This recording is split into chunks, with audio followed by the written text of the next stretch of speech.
really, I say this, we work as a brand, as a couple, as your photographers to deliver something that will stand the test of time. So maybe a word of advice when you go through all this stuff you're trying to do, or you're really pulled in by something that's trending, how is that going to age? That is always going to be like my number one question.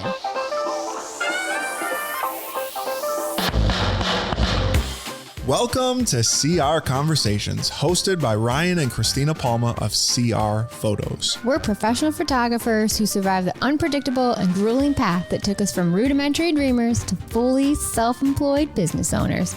From sleepless nights of editing to daring leaps of faith when quitting 9-to-5 jobs, we kept pushing for the dream to become reality, and we did it together every step of the way. Amazingly enough, our marriage also survived that journey. In our 15 plus years in the industry, we've acquired a wealth of information that goes far beyond camera settings and marketing do's and don'ts. We've also piled up countless stories, affectionately called Uncle Bob stories. We'll be leaking those one episode at a time. Don't worry, names and places have been changed to protect the guilty.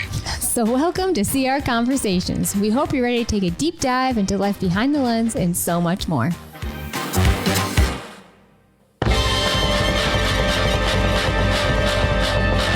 Wow, without warning, we rolled into 2025.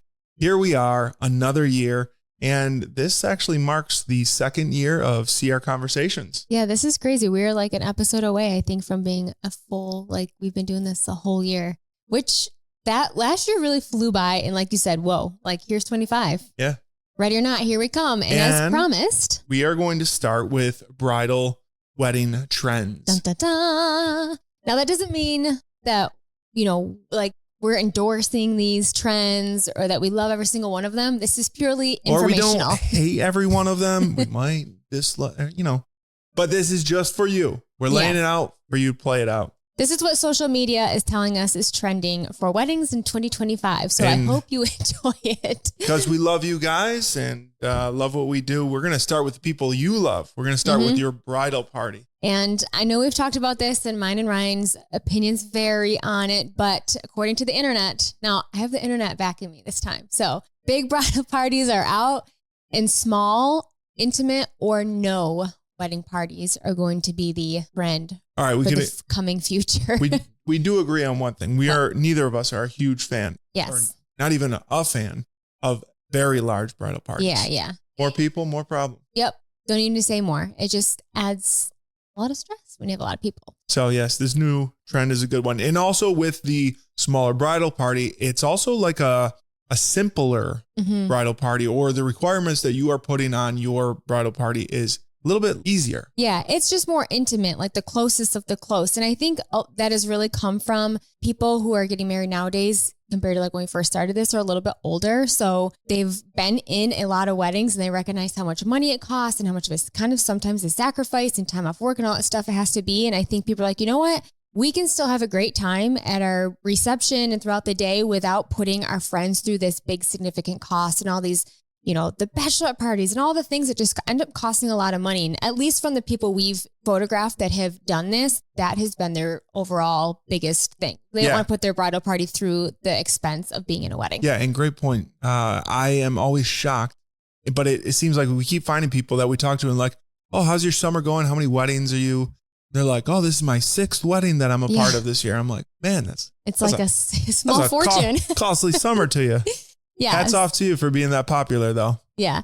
On to more bridesmaid related trends. And we kind of saw this starting in the last year. Of course, this is not necessarily my area. However, I think this is a great trend. I always enjoy the variety in the bridal party dresses. So past couple of years, it has been almost more normal for the girls to wear all different dresses, but they're the same color, same fabric, something like that. All complementary. Yes, where they can kind of pick the fit that they like best. But I think the new trend is really each girl's kind of picking their own dress. And yeah, it still coordinates with the theme, but one girl could have a pink and blue dress and the other girl can have a plain blue or something. And I really love that because one, that gives opportunity for girls to pick dresses that fit their body best. And then you can have different textures and fabrics. And that always just enhances photos. So I am 100% for that. Yeah, I think of two things. I think of for that girl that's always, she's been there for her bride. She's put on that group dress that everybody else has, but you can just tell that she's not crazy about it. Like she knows it's not made for her body. And then I also think of a couple of the weddings we've done where there's not been a bridal party. There's just been friends. And so they have showed up with their own styles and they come, elegant and looking good. But yeah, it's like a lot of extra character. Yeah. People get to like pick and as you said, the different fabrics, it's going to add a lot. Yes, for sure. And I'm here for it all day, every day.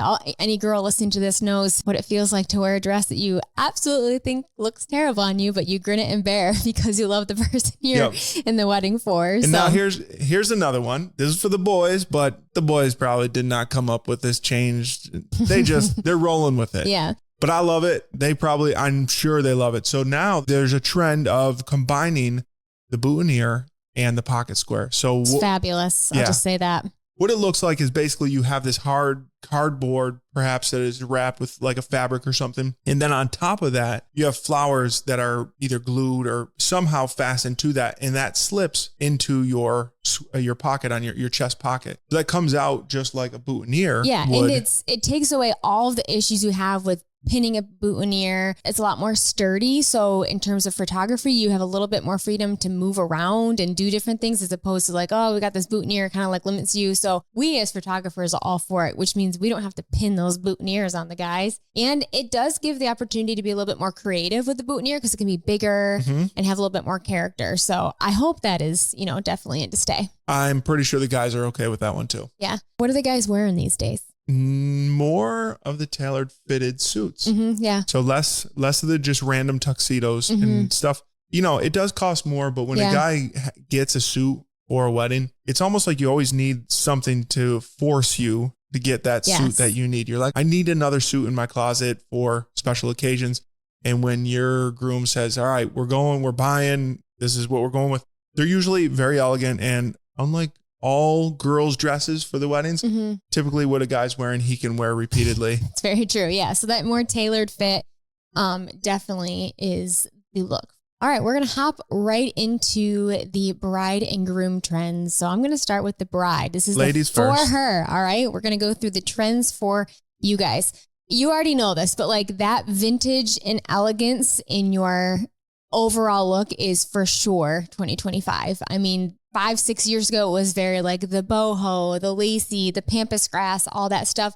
That is definitely taking a backseat burner. Not that all that stuff isn't beautiful, but we're definitely going for elegance. Did you say pampas grass?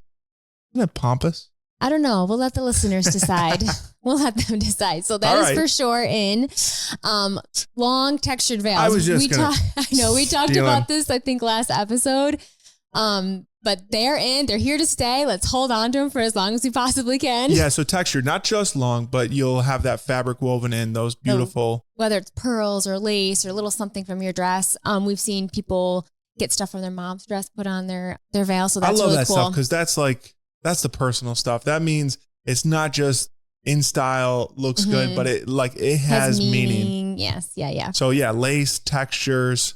Yeah, all those things. Also, I know Ryan's gonna be like, "What?" But yeah, I was gonna. Whoa. Let me see what this sounds like coming from me. So there's gonna be more drop waist and statement sleeves, which we call that a more Baroque look. Okay, so think of that style where not quite. I don't want you to think drop waist as in like that 1920s type, but really think of it like a Baroque painting. Exactly what I was gonna say. Yep, exactly. That's the look that is apparently going to be in. I have yet to see a wedding dress like this. We have seen a lot more statement sleeve things, which I'm all for. Like my mom's wedding dress had sleeves and I absolutely love it. Anytime there's like a bride with sleeves, I'm like, oh, I love it. So apparently these things are going to be coming around according to the internets. The next one I know, and I've already even noticed, updos are out. I've even noticed this. And what do you think about updos being out? I don't think I have a personal opinion. I mean, it's hard because when you're getting married in the middle of August and it's really hot, you're like, I don't want my hair, and your hair is sweaty and sticky and all that stuff. But also from a photo aspect and pictures that you're going to have forever, I always kind of find it a little funny when a girl almost never wears her hair up and her look is kind of always with her hair down. But then she gets married and has all these photos and she looks completely different because she's doing a hairdo she's never done before in her life. So in a nutshell, I think it's just more keeping your look consistent with your everyday look, which goes into the next part, which is just more less makeup, more natural, minimalist. Yes.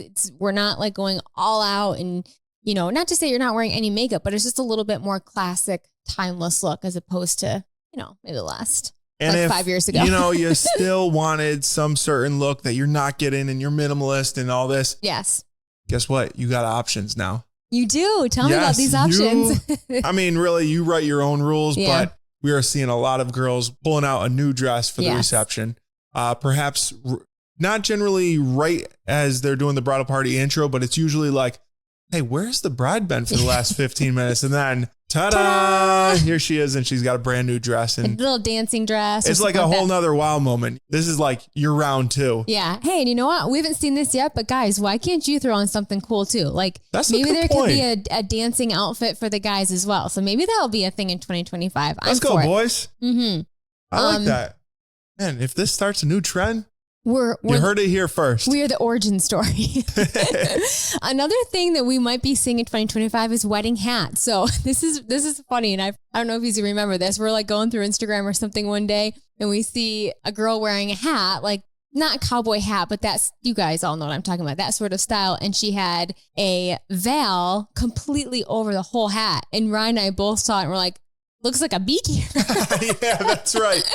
So hopefully not that sort of vibe, but apparently hats are gonna be a thing, which, I'm a hat wearer. Oh man, when I look back at I don't know, what is it? The 1920s, 30s, 40s where guys were wearing not top hats, but like. Yeah. The Frank Sinatra style hats and stuff. All right. Well, bring it back. Come on. Yeah. If I could go and like pick a style, it would be like the 50s or like the 20s. Like the guys, the girls, all of the things, give it to me. All the things. All of the things. We're kind of going there. Yeah. Hey, I'm here for it.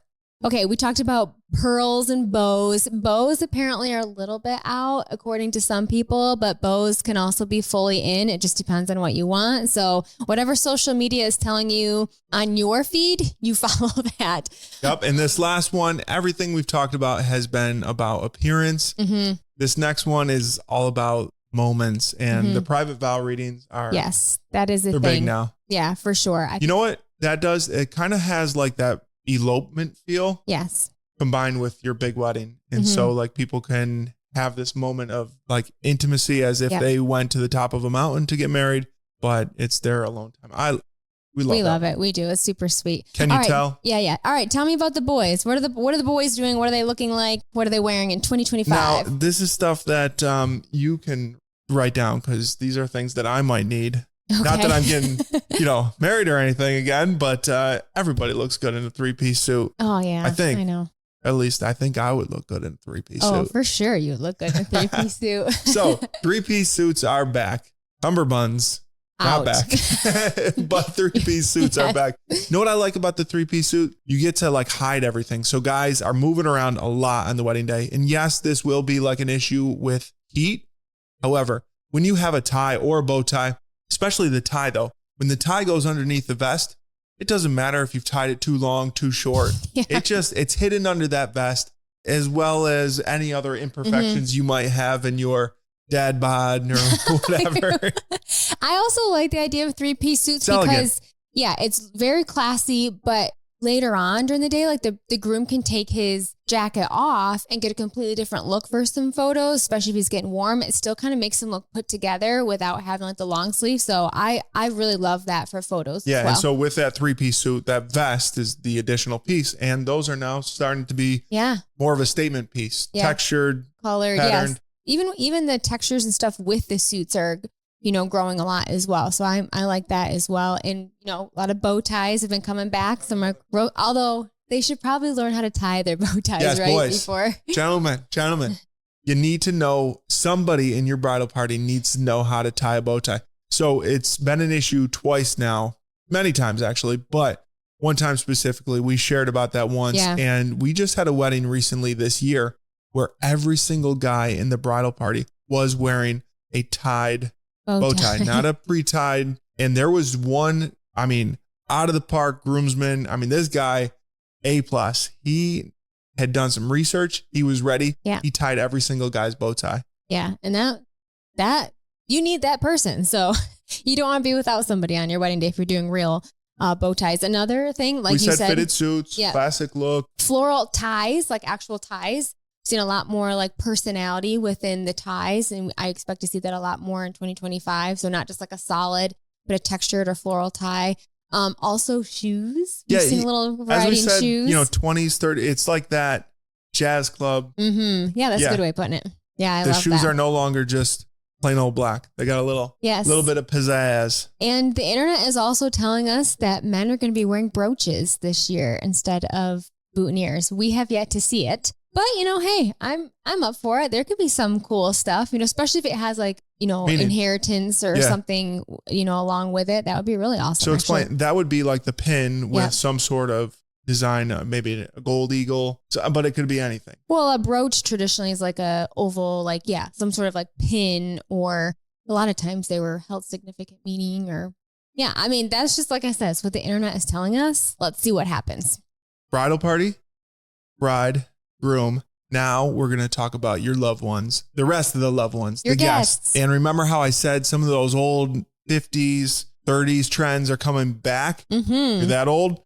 Pull that stuff out of your favorite trunk, put it back on, because those trends are back for you as well. But we're going to talk about some of the experiences you're going to have as a wedding guest that might be slightly different and changing this year. Yeah, and we are here for them. The majority of them I am fully on board with. Some of those things are like interactive things for your guests. So instead of your guests just coming in and grabbing their name card and sitting down, there might be something like a huge wall of envelopes. And one of those envelopes has their name on it.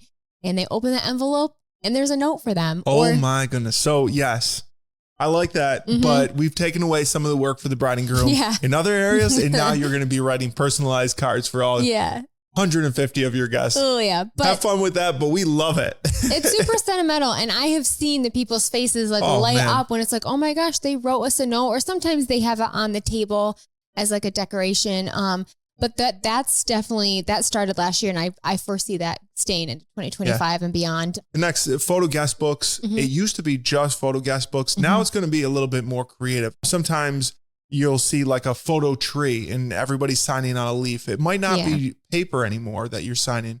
It might be part of a puzzle that you're signing, or talking about the game Jenga. Yeah, they have Jenga blocks and everyone writes a little note. And then when they play that game throughout their years, those are all like just more interactive things that your guest can do. Other things for your guest. We've seen, people come roll cigars. That's like a huge hit. We've had people get tattoos, at their weddings. Will that happen again this year? I don't know. We shall see. I don't know if it's going to be a huge trend, but you never know. Yeah. So along with like interactive things or specialty things, guests love when there is like extra food things. So like a food truck or late night snack. Yeah. Remember how we talked about the dresses coming out with like a second dress? Yeah. It's like when somebody doesn't know that the ice cream truck is coming, or there's going to be garbage plates for those of you that are local to Rochester, upstate New York. The buzz when they're like, oh my goodness, there's hot fudge sundaes over there. It's like a throw in a little sprinkling on top of the cake. Yeah, they definitely love it. And they also love, and apparently this is going to stay as well, short ceremonies. However, give your photographers like a heads up. By the way, we're doing super short ceremony. Yeah, I mean, some of these are like walk up the aisle, do a little kiss, walk back up the aisle. Not literally, but almost literally. Literally last summer, I had time to get the photos of them coming up the aisle, barely switch my lens when they got up there, and get pictures of them coming down. I was like, oh my gosh, that was quite literally 3 minutes, 4 seconds. Like, what just happened? So I guess you all want the short ceremonies, but maybe that's because everyone's doing their private vows and stuff beforehand. The intimacy that people are kind of leaning more towards, and like not having big bridal parties and doing shorter ceremonies. It's all a reflection of them wanting to spend more time with you as the guest in like a more intimate area. And that's even bringing out ceremonies and receptions done in restaurants as opposed to like these big venues. It's a little bit more. I always think back to like father of the bride and these backyard weddings. Obviously, Father Bride was not simple. That's the whole point of the movie, right? But like the idea of being more intimate and less formal. And so the less formal in that you won't have these moments that break up a reception, as in like you're doing these intros, you're stopping for a formal this or that. It's just like kind of a flowing event. Yes. And flowing where the guests can kind of do what they want to do. I like that because, again, it gives like the couple a little bit more freedom to mingle with their guests and do things as opposed to like, okay, we have to do introductions and then we're going into dances and then we're doing that. It's like, nope, you know what? We're all going to hang out. It's this big, huge, long cocktail hour. And eventually, yes, you do have to have things timed because you have other vendors and food and all that stuff, but less boxy and more free flowing. That is an excellent way of putting it. Thank you. That's perfect. I thank you. You're welcome. The other thing we almost forgot to mention is we are changing times. Yes, we are. So you're going to start to see some weekday ceremonies. So you better start saving up your days off because you might be invited to a Tuesday wedding. Yeah. And obviously we know like Fridays and Saturdays is typically when people get married. Friday's been like a very normal thing for a long time. However, I really think this new thing with people getting married on a Tuesday or Wednesday, whatever, really comes out of engagements are kind of being cut down a little bit. I think COVID and all this stuff really made engagements like 3-4 years where people are like, we don't really need to be engaged that long. Let's like get married. And instead of waiting 2 years for a venue and their vendors to be available, they're like, hey, are you all available on a Tuesday? And chances are extremely high that everybody is. So like, hey, we're going to get married on Monday. You know, and I've just thought perhaps another thing COVID did is people's flexibility within working from home. Now it's perhaps there's just an understanding that life doesn't have to happen within a Monday through Friday work schedule. We are more, as you said, less boxy. More flowing.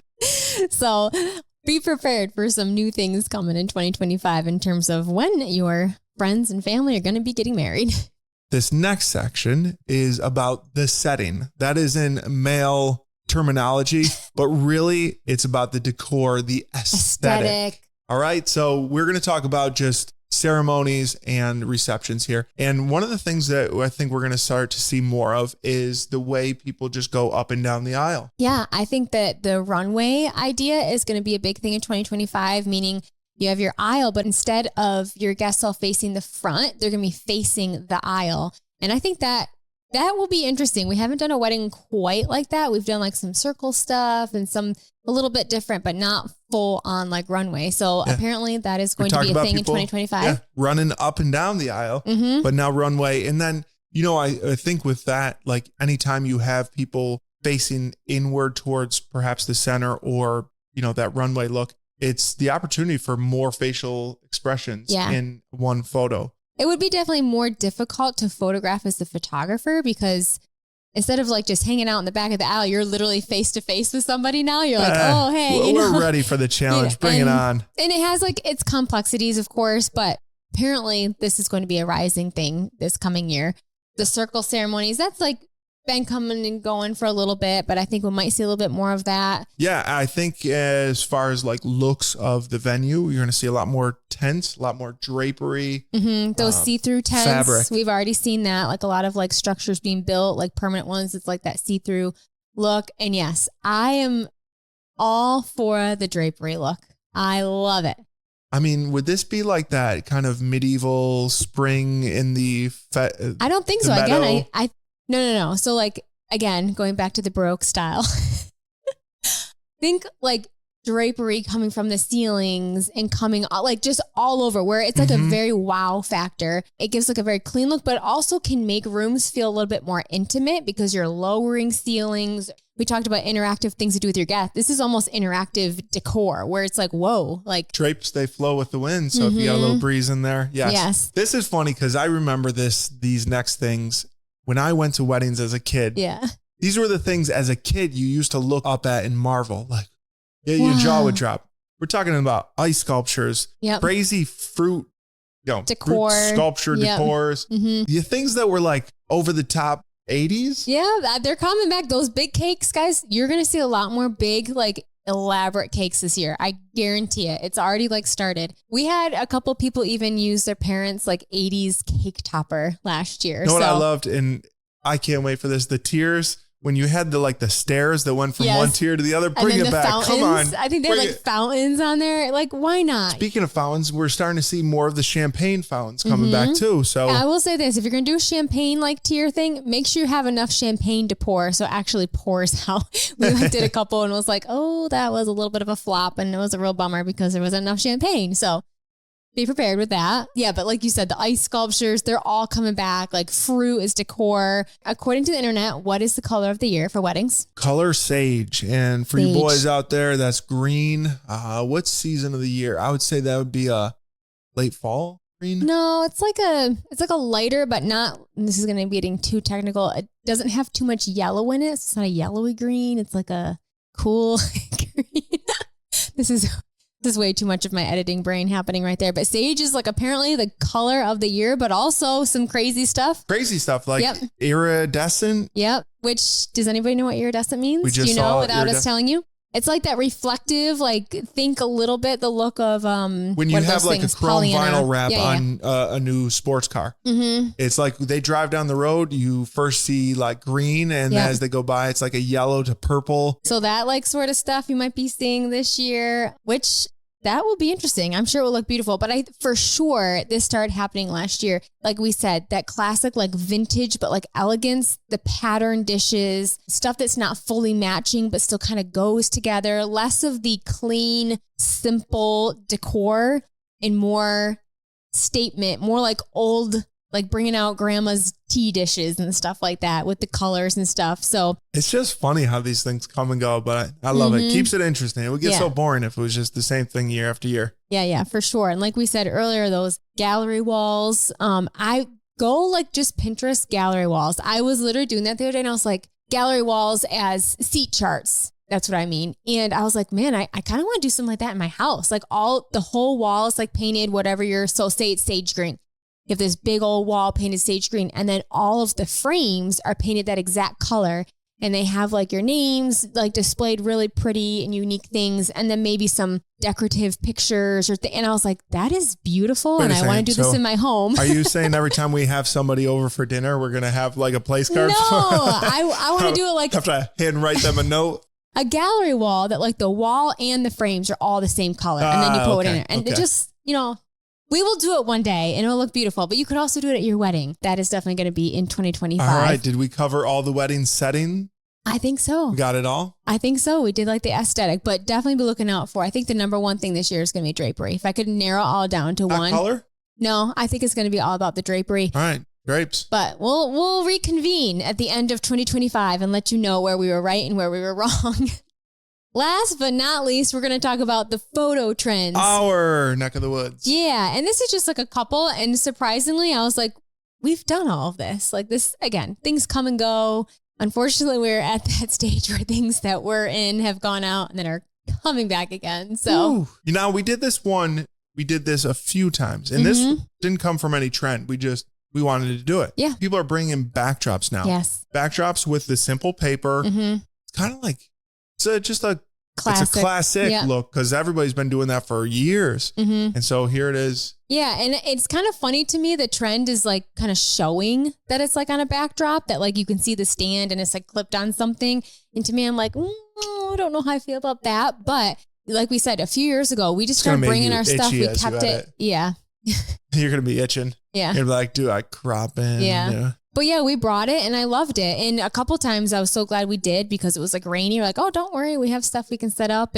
But I do like, some of them are a little bit less studio paper. Some of them are like cloth or something like that. But, it's a nice idea and I'm definitely not opposed to it. So we'll see how much we do of that this year. So we put a lot of work, or their wedding industry is putting a lot of work on you.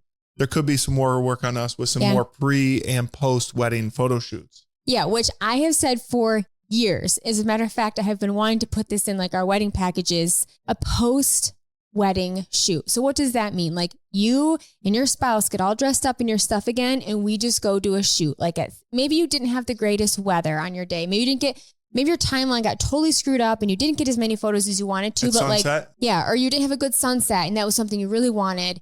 And you maybe just want to throw those clothes on and enjoy each other like that again.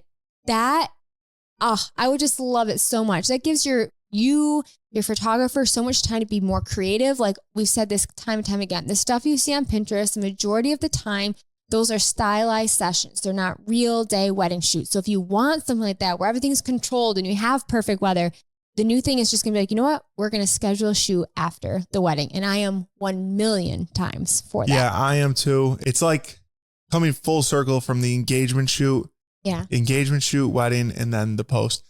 You know, there was a trend when we first started shooting weddings. It was the trash the dress. And we never really got into it. We nobody really reached out to us for it. But it's not necessarily that. However, you could say you're doing a shoot down at a lakefront somewhere. You could end the shoot getting your dress a little bit more wet than you would have on your wedding day. So it gives you a little bit of liberty to have some fun in your guys' outfit. Yeah, I love it. I love it. Another thing that's going to be becoming more included in photo stuff is drone, photography. People are, I think, especially if you're getting married at like a cool venue and you want to have like those upward shots and stuff like that. I think drone stuff is going to become more popular. Yeah, it's tough. There's not much you can do to mimic drone photography that captures the entire setting of a place. Right. Wedding videographers have done this well for years. Yes, yeah. But perhaps it's time for the photographers. Yeah. And then obviously I don't think it's listed as like a trend in 2025. I'm like, this has been around for a while, but people are, enjoying and liking the 35 millimeter, getting a roll of sets, some film stuff from your wedding day, which I think is fun as well. I don't think anybody's opposed to that. So that will be here to stay. And these other two, we're kind of like, well, we've been doing this for years. So why is this a new thing? Yep. There's editorial and photojournalism, and there's a fine line in between the two of them, but I think, and I will take the time to explain it because people say that, and a lot of times I'm like, you're using that term wrongly. That's not what that means. And, it's like, So photojournalism, it's literally kind of described in its name. When you think of a journalist who's going out to take photos, he's going out to capture what is happening, right? So that is the photojournalism side of a wedding day photography. You are just there capturing what's happening, whether it's having hair done, having makeup done, that sort of storytelling photography. People often intertwine this word with editorial. Okay. So editorial, think Vanity Fair shoot. Okay. Editorial is a controlled, set up, kind of within your wedding day stylized little shoot. The editorial style, think far more controlled. Okay. Photojournalism is we're not creating stuff. We're just capturing stuff. Editorial is we are creating stuff. And I always say, in addition, editorial really happens in the editing post. That's where it kind of changes. It looks like it was random, but here's the secret. It's not.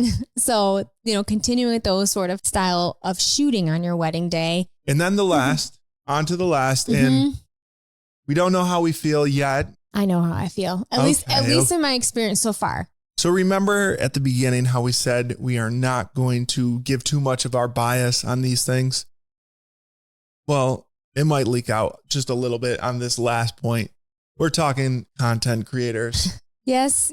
And I will say this is just based on our experience already. That doesn't mean that this goes for all of them, but overall, on our experience, it's a tough thing to add a third element into your creator experience as, we already have photographers, videographers. Now you're throwing a third one in there, and you're not just talking about for a moment of the day. It's all day. It's all day. And again, based on our experience, it has not been like, oh, this is a nice added element that did not add any stress to your day. It has been a problem in that the content creator's in the way. So much so that we finally have to say, I'm sorry, but you're in the way. You need to move. And it's not just like that sort of stuff, but now that person is in and around all the photos. So for example, the couple's doing their first dance and the content creator is also there trying to get stuff. It's hard enough to shoot around the videographers. And as professionals, the photographers and videographers have this conversation and we talk about where we're going to be, where the content creators all over the place. Yeah. So we know that sometimes you and I have showed up in videos. Yeah. Just like sometimes your videographer has shown up in our photos. Yeah. But what there is, as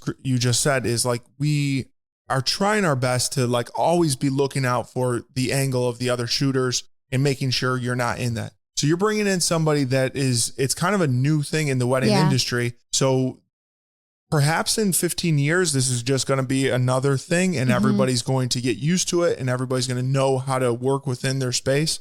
But for sure, this next couple of years, if this actually does become a trend, it's going to be an issue. It's going to be more difficult for your already photographer and videographer just in dealing with somebody else. But we think for the videographer, it might be more of a problem. Yeah. And not because of like them personally being in the way, but I think it's going to create this big gap of what clients will want. Because if originally, videographers are kind of capturing the happiness of the day, the candid stuff, all of that. Well, now your content creators kind of getting all that. And it's like, what's the point in having two of that? What are you paying this extra money for? I think it's going to push, and I could be wrong. This is just like a feeling. It's going to push videographers' work to be far more cinematic and like fine art and style, as opposed to that more candid, relaxed, this is just what's happening because your content creator has gotten that sort of stuff. So I don't know. That's just like a hunch. But again, we have all of 2025 for our minds to be changed, but just in our experience so far, well, we know that this is going to be a trend. We're not denying it.